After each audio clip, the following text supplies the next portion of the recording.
రంగారెడ్డి జిల్లా చేవెళ్ల నియోజకవర్గంలోని పలు అభివృద్ధి కార్యక్రమాలకు ఆరోగ్య శాఖ మంత్రి దామోదర రాజనరసింహ మరియు రోడ్డు భవనాల శాఖ మంత్రి కోమటిరెడ్డి వెంకటరెడ్డి శంకుస్థాపన చేశారు.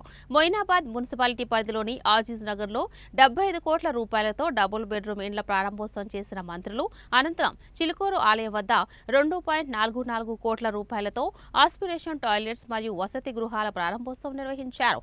మొయినాబాద్ పట్టణ కేంద్రంలో చందానగర్ నుంచి కవేలీగూడ వరకు 30 కోట్ల వ్యయంతో రోడ్డు విస్తరణ పనులు ప్రారంభించారు. చేవెళ్ల మున్సిపాలిటీ అభివృద్ధికి 15 కోట్ల రూపాయలతో పలు అభివృద్ధి కార్యక్రమాలకు శంకుస్థాపన చేశారు. చేవెళ్ల పట్టణ కేంద్రంలో 17.6 కోట్ల రూపాయల వ్యయంతో 100 పడకల ఆసుపత్రి విస్తరణకు ప్రారంభోత్సవం చేసిన మంత్రులు శంకర్పల్లి మున్సిపాలిటీ పరిధిలో 15 కోట్ల రూపాయలతో పలు అభివృద్ధి కార్యక్రమాలకు శంకుస్థాపన చేశారు. అనంతరం మంత్రి కోమటిరెడ్డి వెంకటరెడ్డి మాట్లాడుతూ చేవెళ్ల నియోజకవర్గంలోని పలు అభివృద్ధి కార్యక్రమాలకు శంకుస్థాపన చేయడంతో సంతోషం వ్యక్తం చేశారు. అభివృద్ధి పనుల నేపథ్యంలో కొత్త జేసీబీని కొనడం జరిగిందని, ఇంతకుముందు మున్సిపాలిటీల్లో పన్నులు వసూలు చేసుకుని అభివృద్ధి చేసుకోవాల్సి వచ్చేదని, కానీ ప్రజాప్రభుత్వంలో ముఖ్యమంత్రి రేవంత్ సారథ్యంలో ఒక్కొక్క మున్సిపాలిటీకి ఎక్కువ మొత్తంలో నిధులు కేటాయించారని వెల్లడించారు. సర్పంచ్ ఎన్నికల ఘట్టం ముగిసిందని, ఏది ఏమైనా గ్రామాల అభివృద్ధికి తోడ్పడతామని హామీ ఇచ్చారు. 10 సంవత్సరాల నుంచి రాని రేషన్ కార్డు ఇవ్వడం, పశువులు కూడా తినని ధానా లాంటి బియ్యాన్ని తీసివేసి సన్న బియ్యం కేటాయించడం, ఏ రాష్ట్రంలోని విధంగా తెలంగాణ అభివృద్ధి కార్యక్రమాలు చేపడుతున్నామని పేర్కొన్నారు. వచ్చే మున్సిపల్ ఎన్నికల్లో 90% కాంగ్రెస్ అభ్యర్థులు విజయం సాధిస్తారని ఆశాభావం వ్యక్తం చేశారు.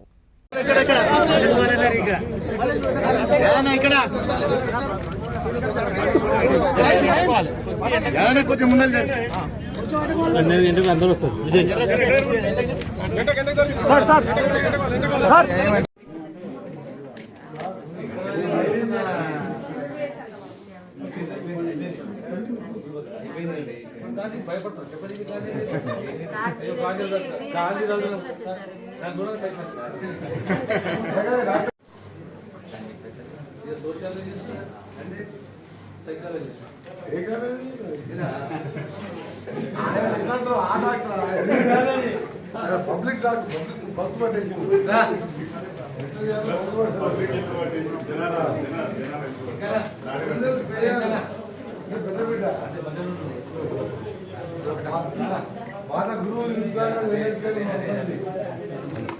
నాగర్గూడ టు తిరుమలపురం వరకు మరి చాలా రోడ్లు చాలా ఘోరంగా దెబ్బతిన్నాయి.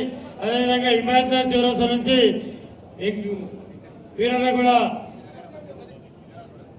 వికారాబాద్ చంద్రనగర్ వరకు పోయా శ్రీరామ్ నగర్, సురంగల్, మొయినాబాద్, పెద్దపల్లి 35 కోట్లతో శంకుస్థాపన చేసుకోవడం జరిగింది. ఇంకా కూడా చాలా 10 ఏళ్ల కింద వేసిన రోడ్లు పూర్తిగా పాడైపోయినాయి.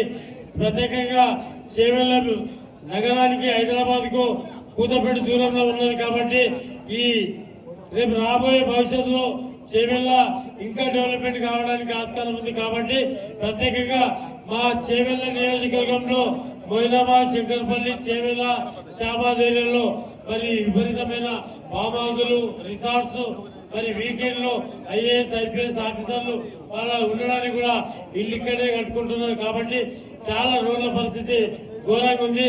ఆ రోడ్లన్నీ కూడా పూర్తి చేయాలని కోరుకుంటూ మరి మంత్రివర్యులు వారి యొక్క అమూల్యమైన అభివృద్ధి కార్యక్రమాలు, ప్రారంభోత్సవాలు, శంకుస్థాపనలు, అందులో సిఆర్ఎఫ్ డిపార్ట్మెంట్కి వెళ్ళి మన రోడ్డు పేరు నగర్ CRF cement road central lighting 30 కోట్లతోని టెండర్ కూడా మొదలై రేపు నుండి పనులు ఉంది కాబట్టి 16th వెళ్ళి ఆ పనులు కూడా మొదలై ఒక 4-5 మంత్స్లో క్వాలిటీ రోడ్ వేసే విధంగా దానికి పనులు మొదలుపెట్టాం. ఆ తర్వాత చేవెళ్ల మున్సిపాలిటీకి 15 కోట్ల రూపాయలతో పాటు 20 కోట్ల రూపాయలతోని హాస్పిటల్ 50 పడకల నుంచి 100 పడకలకు పెంచడం. దాంట్లో గౌరవ మినిస్టర్ దామోదర రాజనరసింహ గారు కూడా పాల్గొని ముఖ్యమంత్రి గారితో మీటింగ్ ఉందని చెప్పి వెళ్ళిపోవడం జరిగింది.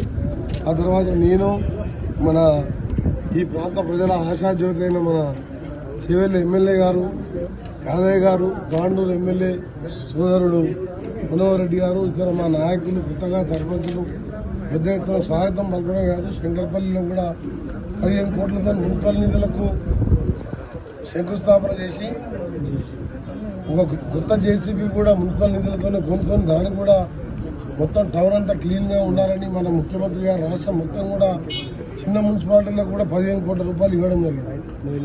గతంలో ఎప్పుడు కూడా మున్సిపాలిటీని మీరు పనులు చేసుకొని అభివృద్ధి చేసుకొని చెప్పేవాళ్ళు.